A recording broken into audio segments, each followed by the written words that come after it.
L'histoire des Juifs du sud de la Méditerranée, un feuilleton proposé et présenté par Gérard Inger.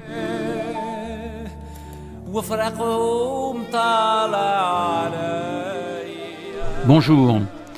Nous avons vu que des Juifs étaient présents en Afrique du Nord, au moins en Tunisie, dans les derniers siècles avant notre ère et les premiers de notre ère. On trouve des traces de synagogues à l'époque romaine en Tunisie et on peut s'interroger sur la conversion des tribus berbères de la région. La région est occupée par les Romains après la défaite de Carthage. La troisième guerre punique détruit Carthage en 146 avant Jésus-Christ et les Romains s'installent dans toute la région qu'on appelle la Maurétanie, la région des morts. Et là, la présence juive est certaine à cette époque, avec des Juifs qui font du commerce ou de l'artisanat librement, comme on l'a dit à plusieurs reprises.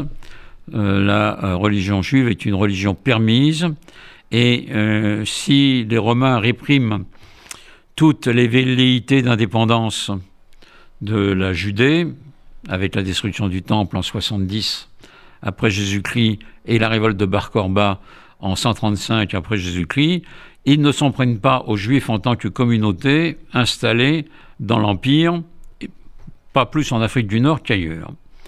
Ce qui est intéressant de noter, c'est qu'on a là, en Afrique du Nord, des Juifs qui sont prosélytes, indéniablement.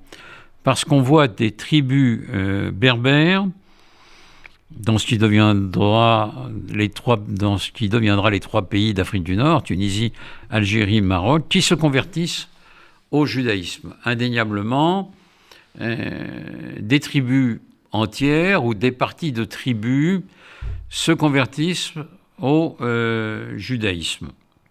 Pourquoi ?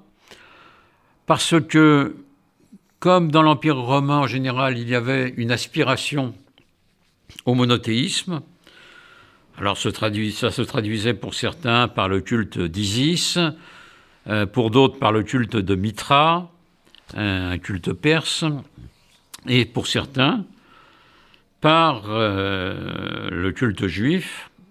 Beaucoup étaient ce qu'on appelait des craignants Dieu, c'est-à-dire qu'ils ne franchissaient pas le pas pour être complètement juifs, mais ils pratiquaient beaucoup de rites juifs et on les appelait effectivement les craignants Dieu.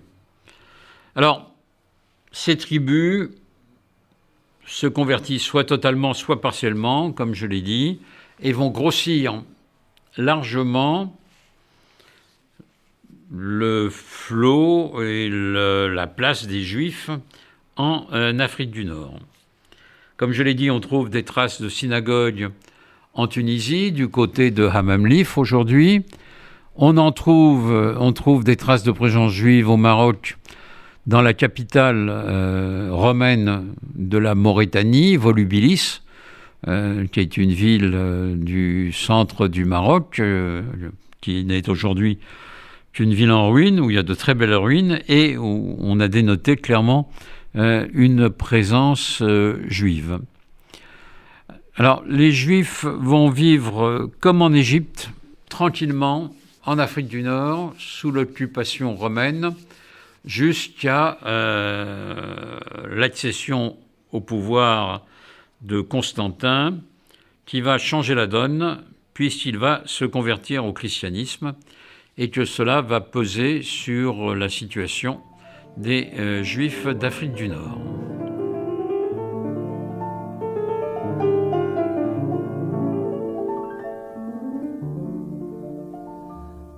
C'était l'histoire des Juifs du sud de la Méditerranée, un feuilleton proposé et présenté par Gérard Inger.